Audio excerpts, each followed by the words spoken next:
우리에게 관습, 또 습관, 선입견이라는 것이 있습니다.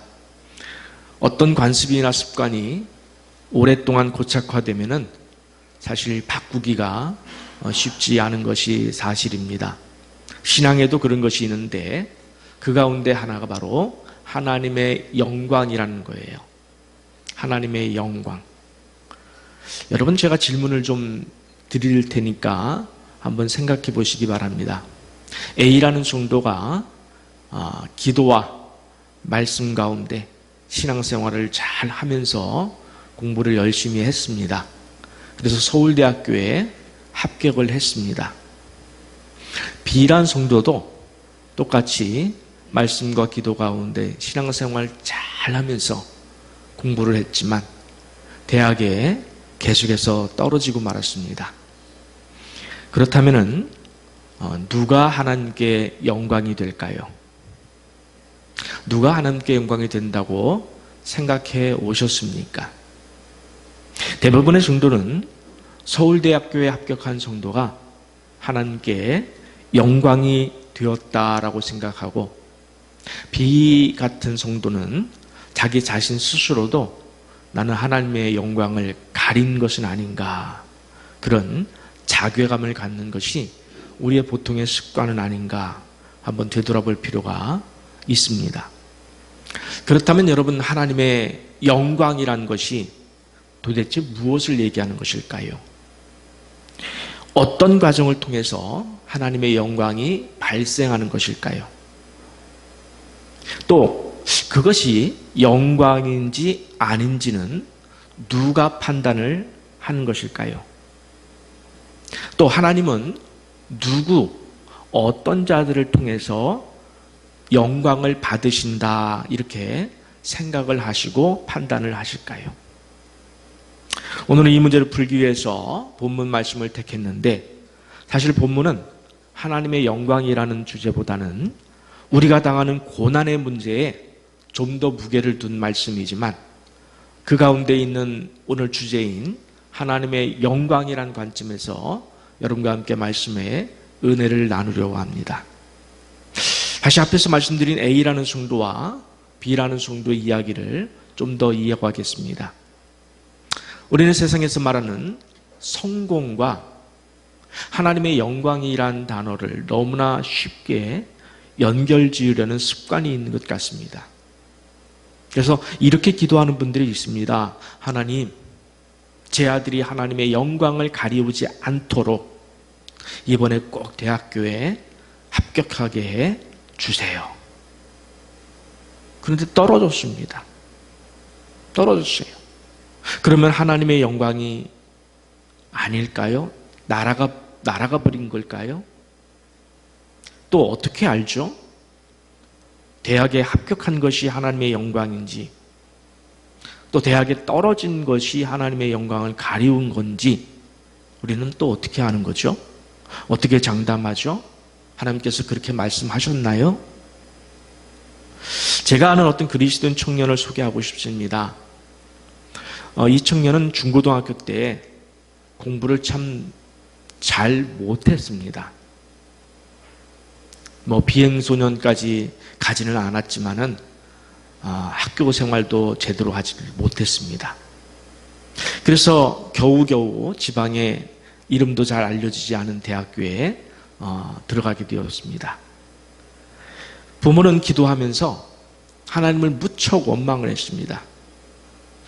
큰아이는 공부를 꽤 잘했는데 이 아이는 그렇지 못한 거예요. 부모 마음에 들지를 않는 거예요. 공부를 못하는 이 아이나 또 부모가 엄청난 갈등의 시간을 보냈습니다. 그러면 그 갈등의 시간 동안에, 그동안 공부를 못했던 그 시간에 하나님의 영광은 사라진 것일까요? 그런데 4년 후에 졸업을 했습니다. 그리고 바로 취업을 하게 되었습니다. 그런데 예상과는 달리 1년마다 직장을 옮기는 거예요. 근데 연봉이 팍팍 올라가면서 옮겨가고 있었어요. 좋은 회사에서 계속 스카우트를 제의해 왔습니다. 마침내 그 학생이 전공한 분야로 치면은 우리나라 최고의 회사에서조차 스카우트 제의가 왔을 정도로 이 아이는 자기 분야, 자기 전공 분야에서만큼은 뛰어난 인재였던 것입니다. 그래서 지금은 부모가 엄청나게 기뻐하면서 하나님께 영광이다, 정말 하나님께 감사를 드린다, 그렇게 고백을 합니다. 제가 볼 때는 그 청년은 변함이 없는데 언제는 원망과 불평을 했다가 또 언제는 잘 나간다고 또 연봉이 막 오른다고 하나님께 영광이라고 그러고 또 하나님께 감사라고 그러고. 여러분, 제가 볼 때는 상황이 변한 것밖에 없어요. 주변의 상황이 좋으면 하나님께 영광이고 상황이 나쁘면 하나님이 기뻐하지 않고 하나님의 영광을 가린다고 생각하십니까? 혹시 그런 선입견이 있는 것은 아닐까요? 조금 과장해서 말씀드리면 우리는 하나님을 이용하려는 의도가 있는 것은 아닐까, 내 마음속을 한번 들여다볼 필요가 있는 것 같습니다. 우리의 야심과 욕심과 탐심과 탐욕과 자랑을 위해서 하나님의 전능하신 능력을 이용하려는, 거기에 편승하려는 혹시 나쁜 습관이 우리 신앙 습관 가운데 있는 것은 아닐까, 그런 생각을 했습니다. 그래서 어떤 성도를 보면은 저런 마음 같아서는 하나님께서 많이 안타까워하실 것 같다, 그럴 때가 있어요.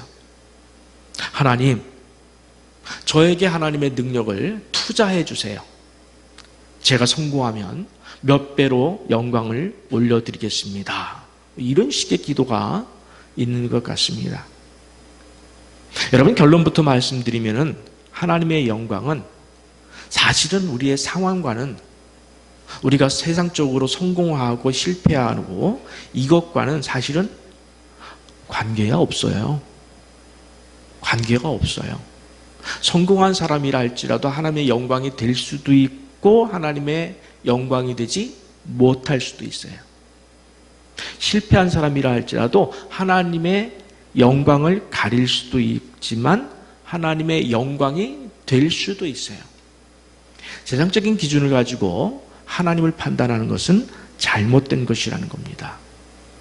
좀 더 정확히 말씀드리면 환경보다 더 중요한, 세상적으로 말하는 어떤 성공이나 실패라고 하는 이 환경보다 더 중요한 무엇이 있음을 우리는 놓치지 말아야 한다라는 말씀을 드리고 싶습니다. 자, 그러면 정리하면은 여러분, 하나님의 영광은 누가 받는 것일까요? 이 질문은 너무 쉽죠, 그죠? 영광은 누가 받아요? 하나님이 받습니다. 하나님이 받으셔요. 그렇다면 한번 하나님께 물어보셨습니까? 대학에 합격하니까, 대학에 합격하고 나서 하나님 좋으시죠? 하나님 영광스럽죠? 라고 물어보니까 하나님께서 그래, 네가 대학에 합격하니까 내가 기쁘다, 내가 참 영광스럽다, 네가 내게 영광을 돌려서 내가 참 영광스럽구나, 뭐 이렇게 말씀하시던가요? 하나님이 혹은 성경이? 반대로 대학이 떨어졌습니다. 그래서 물어보셨나요? 하나님, 제가 대학에 떨어져서 하나님 많이 창피하시겠어요? 부끄럽습니까? 하나님의 영광을 제가 많이 가렸죠? 하나님 너무 부끄러워서 쥐구멍이라도 들어가고 싶으신 심정이시죠? 이 질문에 하나님께서 뭐라고 대답할까요? 하나님께서 그래, 네가 대학에 떨어지니까 내가 참 면목이 없구나, 얼굴을 들 수가 없구나, 창피하구나, 너무 창피해서 나 쥐구멍이라도 들어가고 싶구나, 뭐 이렇게 대답하시던가요? 자, 여러분, 하나님이 창피하다고 한다면 누구한테 창피하다는 거예요? 자, 이게 중요한 거예요. 만약에 우리가 하나님께서 영광을 받지 못하실 것이다, 창피하다 그렇게 여기신다면 누구한테 그렇다는 생각이에요? 우리 이론으로는 세상 사람들이에요. 그렇죠? 세상 사람들에게 하나님이 창피해 하실 이유가 있으세요? 전능하신 하나님이, 온 우주의 주인이신 하나님이 세상 사람들에게 창피해요? 또 온 우주의 하나님이 믿지 않는 세상 사람들이 야, 저 사람은 하나님을 믿어서 저렇게 성공했구나, 야, 영광을 돌려자, 이러면 하나님이 영광스러워 그걸 가지고 내가 영광스럽다 그럴까요? 우리는 한 번쯤 잘 짚어볼 필요가 있는 것 같습니다. 우리는 세상의 기준으로 잘 되면 하나님께 영광, 실패하면 하나님의 영광이 아니라는 생각에 습관화된 것 같아요. 성경 어디에도 그런 말이 없습니다. 그런데도 우리는 이 공식에 익숙해져 있는 것은 아닌가. 그래서 오늘 분명히 이 부분에 대해서 여러분 새롭게 깨닫고, 그리고 정말 영광을 되는 것이 무엇인가, 그렇게 살고자 몸부림쳤으면 좋겠다 하는 그런 말씀을 드리고 싶습니다.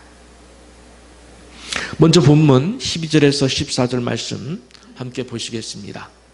사랑하는 자들아, 너희를 연단하려고 오는 불시험을 이상한 일 당하는 것 같이 이상히 여기지 말고 오히려 너희가 그리스도의 고난에 참여하는 것으로 즐거워하라. 이는 그의 영광을 나타내실 때에 너희로 즐거워하고 기뻐하게 하려 함이라. 너희가 그리스도의 이름으로 치욕을 당하면 복 있는 자로다. 영광의 영 곧 하나님의 영이 너희 위에 계심이라 했습니다. 14절 다시 한번 읽겠습니다. 너희가 그리스도의 이름으로 치욕을 당하면 뭐가 있다고요? 복이 있다고 그래요. 영광의 영, 하나님의 영이 그 치욕 위에, 그리스도의 이름으로 당하는 치욕 위에 계시겠다고 그럽니까? 여러분 아멘이십니까? 치욕과 고난의 복이 있고 그것이 하나님의 영광이라고요? 솔직히 아멘 하고 싶으십니까? 두렵죠. 그죠? 아멘 하고 싶지 않죠.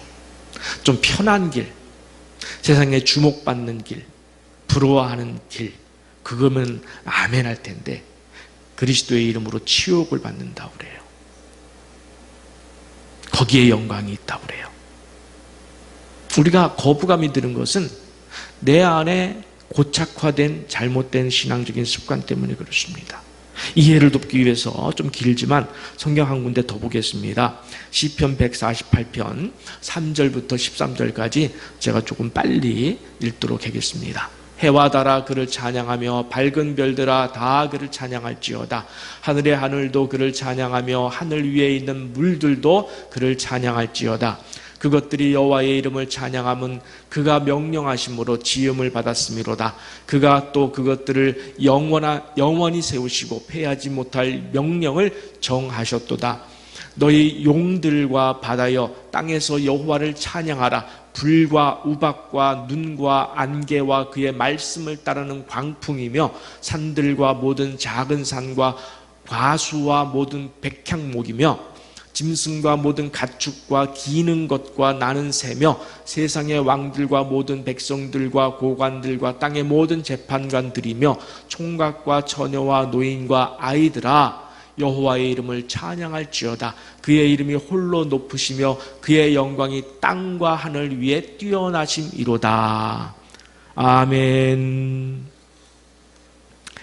여기 찬양하라라는 이 말씀은 곧 하나님께 영광을 올려드리라라는 의미와 똑같습니다. 그런데 여기 하나님 여호와의 기쁨이 되어 찬양하는 이유를 말했어요. 이유가 뭐냐면은 5절을 보니까 하나님께 지음받음을 인정하는 것. 내가 하나님의 지음받음을 인정하는 것, 거기에서 하나님의 영광이 발생한다는 거예요. 거기에서 하나님은 영광을 받으신다는 겁니다. 그래서 해와 달과 별도 그 자체가 하나님의 영광이라는 거예요. 여러분, 해와 달과 별은 생물입니까? 무생물입니까? 무생물이에요. 말도 할 수 없고 생각할 수도 없습니다. 그런데 그 자체가 하나님의 영광이라는 거예요. 하나님의 영광의 표현이라는 겁니다. 왜? 하나님의 지음받았기 때문에. 하나님께 지음받았기 때문에. 심지어 그래서 뭐라고 했습니까? 불과 우박과 눈과 안개도 버러지도 다 하나님의 영광이라는 거예요. 사람으로 치자면 왕과 백성들과 노인과 아이도 다 하나님의 영광이기에 하나님을 찬양하기에 합당하다는 말씀입니다. 여러분, 높은 지위의 왕이나 능력이 뛰어난 젊은이만 하나님의 영광이 되고, 낮은 백성, 종이나 또 늙거나 어리면 하나님의 영광이 없을 건가요?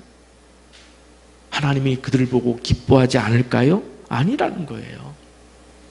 누구든지 무엇이라도 그 존재 자체가 하나님의 영광이 될 수 있습니다. 여러분이 어떤 상황에 처해 있든지 간에 여러분 모두는 똑같이 하나님의 영광이 될 수 있는 기회가 주어져 있다는 말씀이에요. 그 조건이 뭐냐? 나란 존재는 하나님, 나란 존재는 하나님이 지으신 존재입니다. 지금도 저를 붙들고 계십니다. 나를 통해서 하나님이 놀라운 계획을 갖고 계심을 저는 믿습니다. 저를 하나님께 맡기겠습니다. 지금도 저를 사용하시고 계신 줄 믿습니다.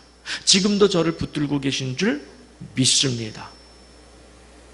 그렇게 고백하는 믿음이 있고 맡김이 있고 순종이 있으면 지금 비록 우리가 내 모습이 초라할지라도 하나님이 얼마나 기뻐하시겠어요.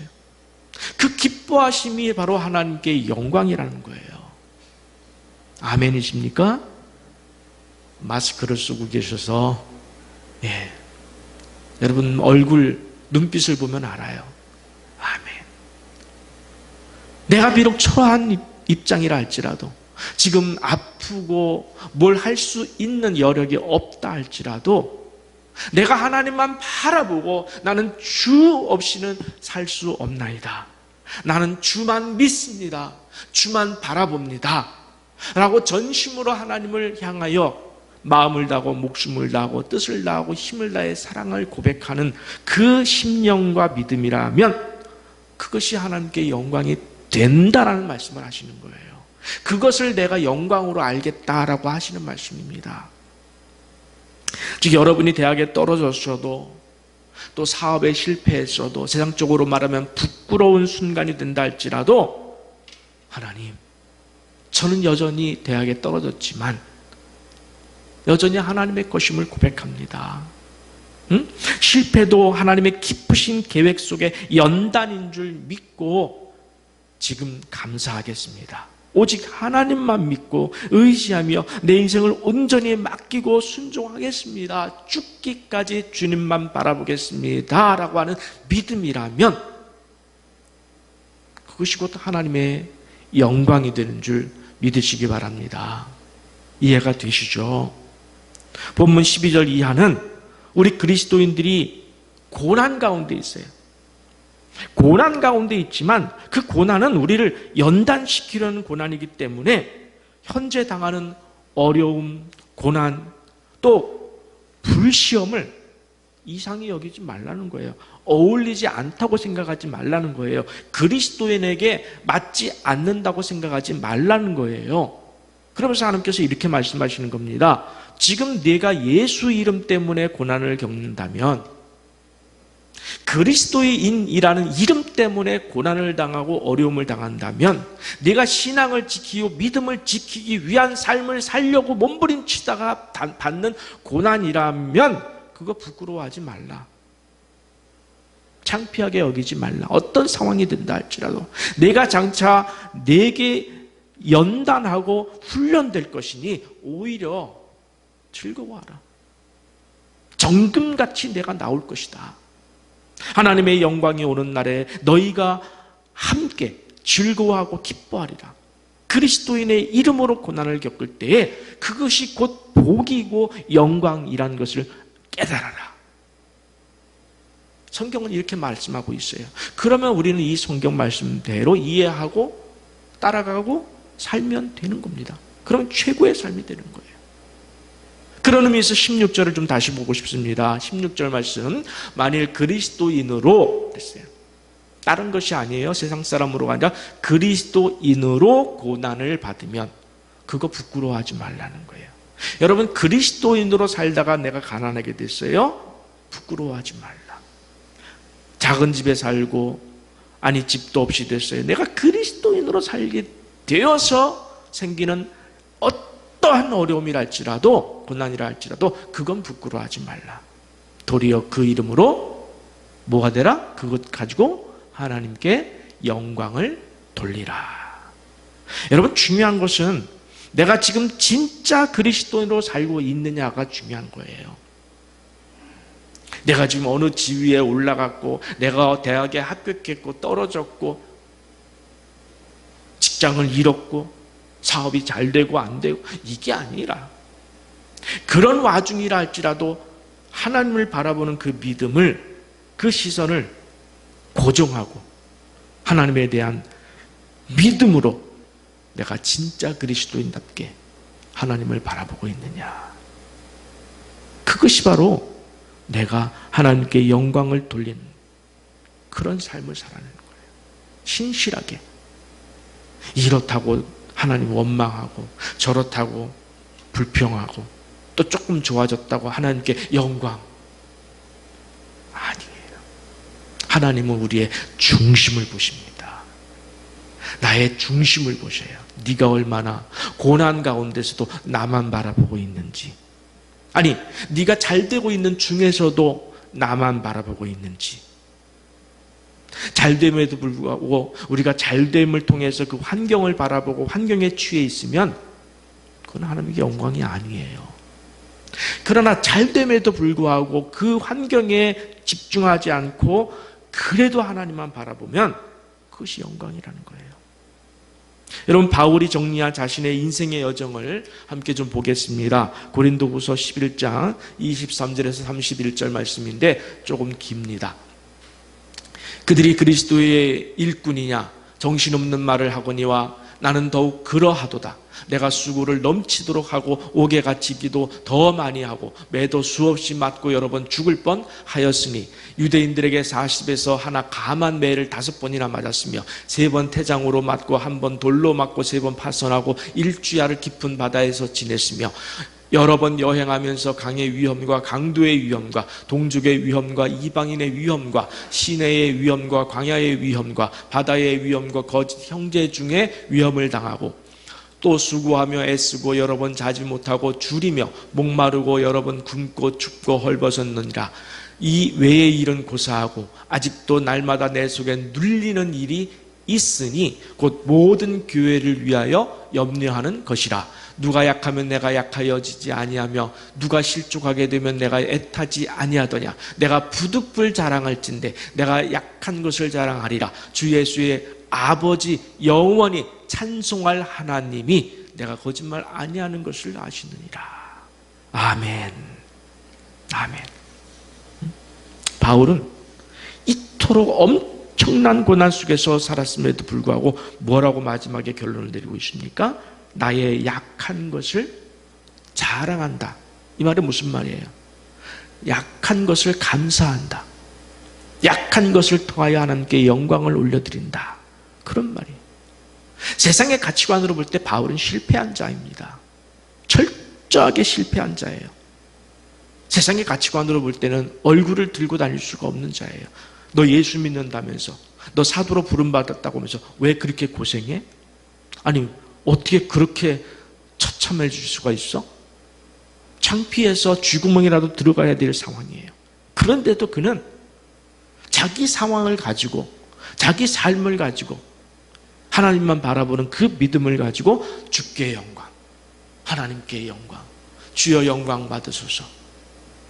내가 주의 이름 때문에 고난을 받고 내가 주의 이름 때문에 파선하고 태장을 맞는 그 순간에 주여 영광 받으소서, 영광 받으소서. 그가 하나님께 영광을 올려드린 삶에 대해서는 사실 여러분도 인정하리라 믿습니다. 그렇죠? 바울의 삶을 두고서 어떤 삶의 현장 속에서라 할지라도 이건 하나님의 영광이 아니야.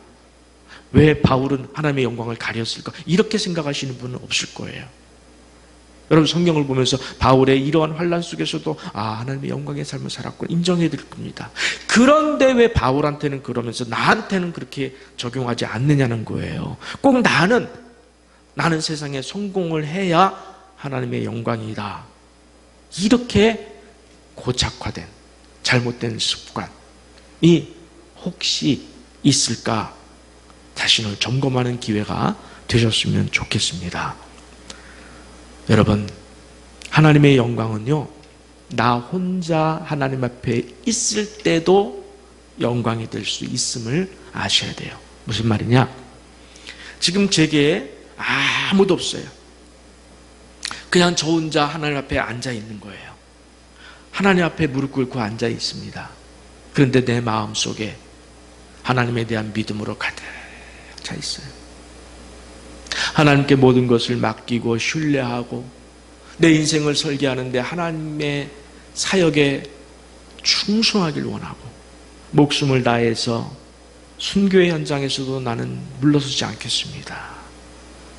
고백할 때에 여러분 그때 하나님이 기뻐하실 거 아니에요? 그게 바로 하나님의 영광이라는 거예요.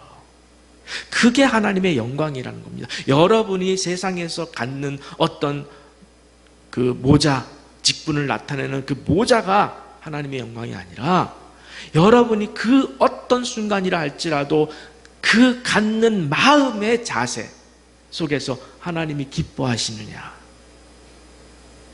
아무리 서울대학교 하버드대학을 입학했다 할지라도 그 마음 안에 하나님의 기쁨이 없으면 그건 영광 아니에요. 아무리 입으로 하나님께 영광을 돌립니다라고 마이크를 잡고서 고백한다 할지라도 그 마음 안에 중심에 하나님이 없으면 그건 하나님의 영광 아니에요. 기뻐하지 않으셔요. 응? 여러분 지금 하나님께서 여러분의 삶을 보면서 이렇게 말씀하시고 계셔요. 누구야? 나는 네가 자랑스럽다. 내가 너로 인하여 참 기쁘다. 네가 내 영광이다. 이렇게 말씀하시고 계실까요? 응? 이렇게 말씀하시고 계실까요? 어떤 상황 속에서 말씀하실까요? 믿음이에요. 내가 정말 하나님을 믿을 때 하나님이 이렇게 말씀해 주시는 거예요. 난 네가 참 기쁘다. 난 네가 참 이쁘다. 나는 너와 함께하는 것이 좋단다. 응? 난 네가 내 영광이다. 해와 달과 별이 내 영광이듯이 너도 내 영광이다. 나는 비록 대학에 떨어져서 왔는데 세상적으로 나는 실패했는데 초라한데 하나님 그렇게 말씀하시는 거예요. 얼마 전 살펴봤던 우리 교회 오빠 기억하시죠? 이관희 집사님의 이야기를 다시 꺼내지 않을 수 없습니다. 암투병으로 죽어가면서도 그는 하나님 바라보기를 놓치지 않았습니다. 그는 병상에서 암세포와 싸우면서도 계속해서 하나님의 손을 놓지를 않았습니다. 데살로니가전서 5장의 말씀대로 항상 기뻐하고 암세포와 싸우는 그 무서운 고통, 그는 하나님의 이름과 하나님에 대한 자기의 마음을 놓칠까봐 진통제조차도 거부했어요. 의식을 잃을까봐. 의식을 잃을까봐. 하나님을 바라보는 그 의식을 잃을까봐. 그러니 하나님이 얼마나 예뻐하셨을까요? 항상 기뻐하는 것을 놓치지 않으려고, 그리고 쉬지 않고 기도하는 것을 놓치지 않으려고, 그리고 지금도 범사에 감사하려고 그런 집중하고 또 집중을 했어요. 어제보다 오늘 더 내가 하루를 더 살 수 있다면, 주님, 어제보다 오늘 더 온전한 삶을 살겠나이다. 여러분, 마지막 죽는 그 순간까지도 내가 하루를 더 살 수 있다면 그 삶의 이유는 내가 어제보다 오늘 더 온전한 삶을 살기 위해서, 사는 것을 하나님 앞에 보여드리기 위해서 그렇게 살겠습니다. 여러분, 그런 이관희 집사님을 보면서 너는 병들었으니 나 싫다 그러시겠습니까? 너는 실패했으니 싫다 그러시겠습니까? 아니에요. 얼마나 기뻐하셨을까요? 그게 바로 하나님의 영광이라는 거예요. 저는 매일 저녁 8시 미스바 기도회 365일 쉬지 않고 기도하는 그 시간, 지난 2019년 다니엘 기도회 때 소개되었던 15분의 그 환자들과 그 보호자를 위해서 매일 기도하고 있어요. 제게 주신 사명이라고 저는 생각해요. 1년 동안 기도를 할 사명이다, 저는 그렇게 여깁니다. 그리고 셀마다 제가 3가정씩 맡아서 계속해서 기도해달라, 계속 기도하시고 계십니까? 림프암 4기인 이주영 목사님, 댕기열로 사경을 헤매고 있는 선교사 딸인 김혜원 양, 소토스 증후군을 앓고 있는 진선호 군, 백혈병을 앓고 있는 임수민 군, 흉소암 4기를 앓고 있는 정영선 목사님, 뇌졸중으로 쓰러져 있는 원석 씨. 저는 원석 씨를 기도할 때마다 그 어머니를 꼭 위해서 기도해요. 원석 씨는 산만큼 산만한데 그 아들을 일으켰다 세웠다 그 조그만 할머니, 권사님, 어머니, 얼마나 마음이 안타까운지 몰라요. 그리고 백혈병을 앓고 있는 전이주양, 그 앞에 제가 순서를 들어가는데 제한성 폐질환을 앓고 있는 민호군, 그리고 백혈병을 앓고 있는 요셉씨, 차지증후군을 앓고 있는 민준이, 백혈병을 앓고 있는 전이주양, 혈액암을 앓고 있는 김성태 목사님과 또 신부전증을 앓고 있는 그 사모님, 시에라이온에서 사역하다가 뇌졸중으로 뇌출혈로 쓰러지신 우리 김경준 선교사님, 위암과 뇌경색으로 고생하고 있는 하은우 목사님, 또 눈알 자체가 아예 없어서 소경으로 태어난 인도네시아에 있는 마리아 어린아이, 심장병을 앓고 있는 이윤서 양. 저는 매일 밤 이들의 이름을 부르면서 기도를 하는데, 이 아이들이, 이 환우들의 치료를 위해서도 기도하지만 이 환우들의 가정을 위해서도 기도를 많이 합니다. 보호자들을 위해서도 기도를 많이 해요. 하나님, 이 환우들의 병을 치유하셔 주시옵소서. 주의 뜻이면 하루하루 투병 과정을 통하여 하나님 영광을 나타나게 하소서. 투병 과정을 통하여 가족들에게 축복의 통로로 사용하여 주시옵소서. 매일 기도해요. 저는 죽어가는 이들에도 하나님의 영광이 될 수 있고 하나님의 축복의 통로로 사용되어지기를 될 수 있음을 믿으며 계속 기도하고 있습니다. 여러분, 예수님은 베드로의 십자가 죽음을 두고서 뭐라고 하신지 아십니까?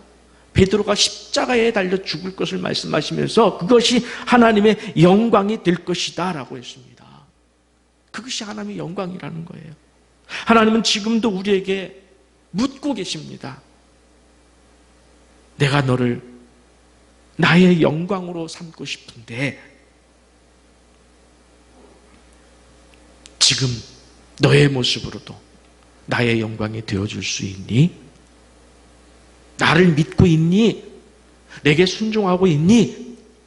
내게 네 모든 삶을 맡기고 있니? 나밖에 없니? 나만 바라보고 있니? 그렇게 주님은 우리에게 계속해서 묻고 계십니다. 진정으로 세상의 물질과 명예를 얻기 위해서 거기에 탐심이 있어서 하나님의 영광을 들먹이기보다는 가시밭길이라 할지라도 실패의 순간이라 할지라도 십자가의 길이라 할지라도 매 순간 내가 사는 모든 순간이 그리스도인의 예수님 때문에 사는 순간이라면 매 순간 하나님의 뜻에 순종하고 하나님만 바라보고 하나님께서 원하시는 삶을 살아냄을 통해서 오늘 내 존재 자체가 그냥 내 존재 자체가 아무것도 하지 않는 아무 일도 이루어내지 못하는 그냥 내 존재 자체가 지금 이 순간이 하나님께 영광이 됨을 그걸 깨닫고 하나님과 교류해서 나는 네가 참 좋다. 난 네가 내 곁에 있는 게 참 좋다. 너는 내 영광이다. 라는 하나님의 음성을 또 하나님의 마음을 들을 수 있는 여러분 모두가 되시기를 간절히 축원합니다.